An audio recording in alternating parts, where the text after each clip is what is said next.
नमस्कार दोस्तों, मैं हूं अमित कुशवाहा। ए टू जेड जानो चैनल में आप सभी का हार्दिक स्वागत करता हूं। आज की इस वीडियो में मैं आपको बताऊंगा कि सबसे तेज़ पतंग कैसे खींचें और क्या खींचने के क्या तरीके होते हैं और क्या क्या करना पड़ता है हमें। तो दोस्तों, वीडियो में आगे बढ़ने से पहले अगर आप हमारे YouTube channel A to Z जानो में नए हैं और अभी तक आपने हमारे चैनल को सब्सक्राइब नहीं किया है तो दोस्तों देर बिल्कुल ना करें, क्योंकि इस तरीके की नई से नई वीडियो और नया से नया अपडेट हमेशा मैं आप तक लाने की और पहुंचाने तक की कोशिश करता रहता हूं। तो दोस्तों आइए चलते हैं अपने वीडियो की ओर। तो जैसा कि आप देख रहे हैं, ये मेरे पास इस समय पतंग है।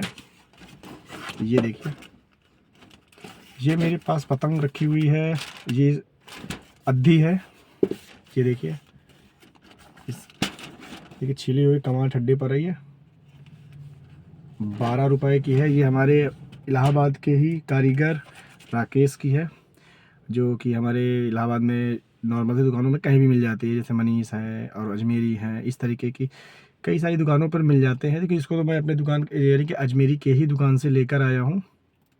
तो मेरे कहने का मतलब है कि पतंग कोई सी भी हो और कैसा भी हो, लेकिन बस कोशिश यही कीजिएगा कि आप सबसे तेज पतंग कैसे खींचें। बहुत लोग होते हैं कि यहाँ की पतंग खींचते रहते हैं, तो जैसे ही एक आध दो हाथ खींचे, तीन हाथ खींचे और ये यहाँ पर सद्दियाँ फंसना शुरू हो जाती हैं।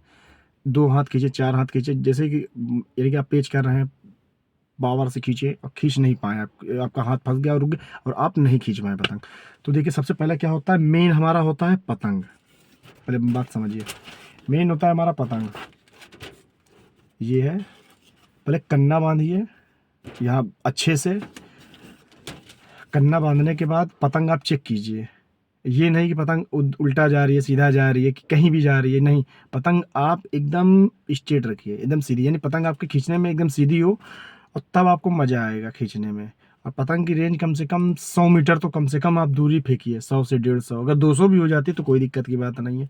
कन्ना बांधिए। अगर आपको कन्ना पतंग का बांधना सही से नहीं आता है तो आप हमारी पिछली वीडियो को देखकर सीख सकते हैं। तो कन्ना कैसे बांधा जाए तो आप देखिए और उसको सीखिए। और पतंग को सीधा खींचना मैं बता रहा हूँ कैसे खींचा जाएगा। देखिए, कन्ना बांधने के बाद आप सीधे पतंग को छोड़ दीजिए, पतंग चली जाए।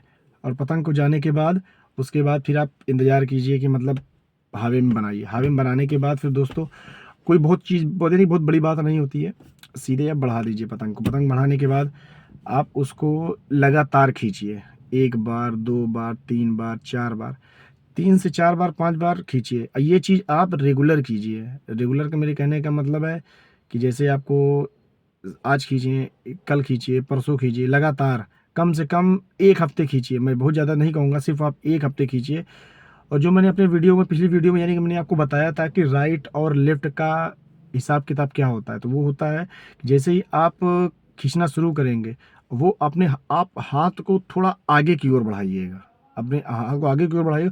और एक अंजाद जो होता है, वो एक अंजाद, वो हमारी दूसरी डोर, जैसे पहला हाथ हमारा नीचे आया और दूसरा हाथ हमारा ऊपर गया, तो ये चीज़ अपने हिसाब से होगा। जैसे हम ये ऐसे खींचें तो ज़्यादातर क्या होता है कि ये चीज़ हमारे हाथ में ही लड़ जाता है। तो मैं आपको एकदम रियल कहानी बताता हूँ कि जैसे कि मैं थोड़ा जब परेशान था तो मैं पतंगबाजी छोड़ दिया था। आपको मालूम भी होगा कि मैंने अपनी चैनल पर वीडियो डालना काफ़ी दिनों से बंद किया था। तो हुआ क्या कि मैंने अभी पिछले संडे जाकर अपने ही टीम से पतंग लड़ाना शुरू किया। तो गया मैं अपनी टीम की तरफ से लड़ाने के लिए। मैंने यानी कि खींचा तो था नहीं काफ़ी दिनों से, तो मैंने जैसे ही पतंग को मिलाया, पेच करना शुरू किया और जैसे ही मैंने उसको गद्दा मारना शुरू किया या पेच को, मतलब पतंग को खींचना, कुल मिलाकर बात समझिए कि पतंग को जैसे ही मैंने खींचना शुरू किया तो दोस्तों हुआ क्या कि साला मेरे ही हाथ में और मेरा ही मतलब पतंग के डोर जो है वो हाथ में ही हाथ लौटा गया और मैं पतंग को खींच नहीं पाया बिल्कुल। तो फिर मुझे ये लगा कि यार बताइए, मैं इतनी अच्छी पतंग खींचने के बावजूद भी मेरा नहीं हो पाता है, और जब नहीं हो पाता है तो इसमें मैं बहुत परेशान हो जाता हूँ। और जब मेरी पतंग कट भी गई और मैं खींचा और पतंग जब मेरी कट गई तो यार मुझे बहुत गजीब लगा कि यार बताइए, मैं इतनी पतंग खींचने के बावजूद मेरी पतंग कट गई। तो मुझे कहीं ना कहीं कमियां महसूस हुई कि यार मैं क्या करता। तो वही चीज़ मेरे भी समझ में आई कि जो भी काम अगर आप रेगुलर नहीं करते हैं, रेगुलर लगातार, तो वो चीज़ फिर आपके लिए बेनिफिट नहीं है। तो मैं वही आपसे कहना चाहूँगा कि आप इस चीज़ को रेगुलर कीजिए। और पावर हाँफने की चिंता नहीं है कि आप क्या करते हैं क्या नहीं करते हैं। हाँफना देखिए, शरीर जब थक जाती है, जितना आप थकेंगे उतना ही आपको मतलब सब चीज़ मिलेगा। तो कोई दिक्कत की बात नहीं है। आप जितना जल्दी मतलब कि कुल मिलाकर लगातार और रेगुलर बने रहेंगे अपने पतंग के मामले में, मतलब कि पतंग जैसे खींचना शुरू करेंगे तो वैसे ही आप एकदम भरपूर तरीके से खींचना शुरू कर देंगे, कोई दिक्कत की बात नहीं। तो बहुत सारी ऐसी चीज़ें होती हैं जो हम सीखते हैं और करते हैं तो वो चीज़ नहीं होती है। तो मेरी आपसे ये बस यही एक निवेदन है कि आप जब भी पतंग खींचें तो ये है कि आप रेगुलर खींचें।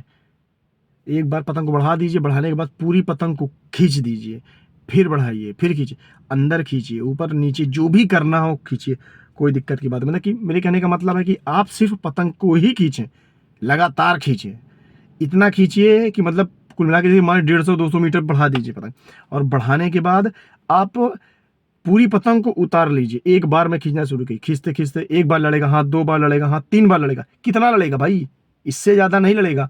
1 बार, 2 बार, 3 बार, पहली बार पतंग खींचेंगे 2-3 बार लड़ा, तीसरी दूसरी बार बढ़ाइए, दूसरी बार में खींचना शुरू करें तो 2 बार लड़ेगा, इसी तरीके 2 बार 3 बार करके वो सिस्टम खत्म हो जाए।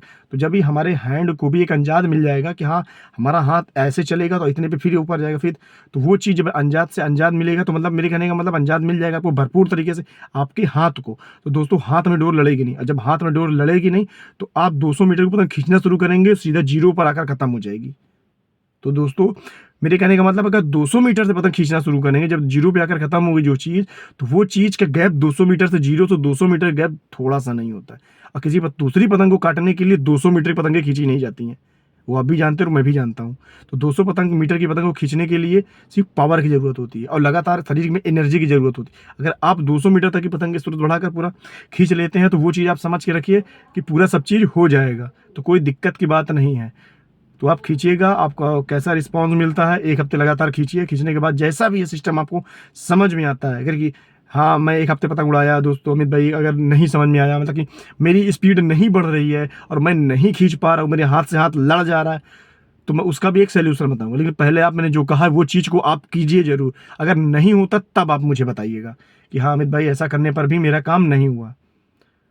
तो दोस्तों आज की इस वीडियो में बस इतना ही। अगर आपको कुछ जानकारी लेना है तो आप मुझे नीचे कमेंट बॉक्स में कमेंट कीजिएगा। जितनी जानकारी मुझे मालूम है कोशिश करूँगा उससे बेटर भी आपको बताने की कोशिश करूँगा। बस एक छोटा सा रिक्वेस्ट आपसे है कि आप मेरी वीडियो को लाइक कीजिएगा, कमेंट जरूर कीजिएगा, कि मैं आपके कमेंट का इंतजार करूँगा कि देखता हूँ मेरी वीडियो को कौन कौन और कैसे कैसे लोग पसंद करते हैं। तो दोस्तों मिलते हैं अगली नेक्स्ट वीडियो में।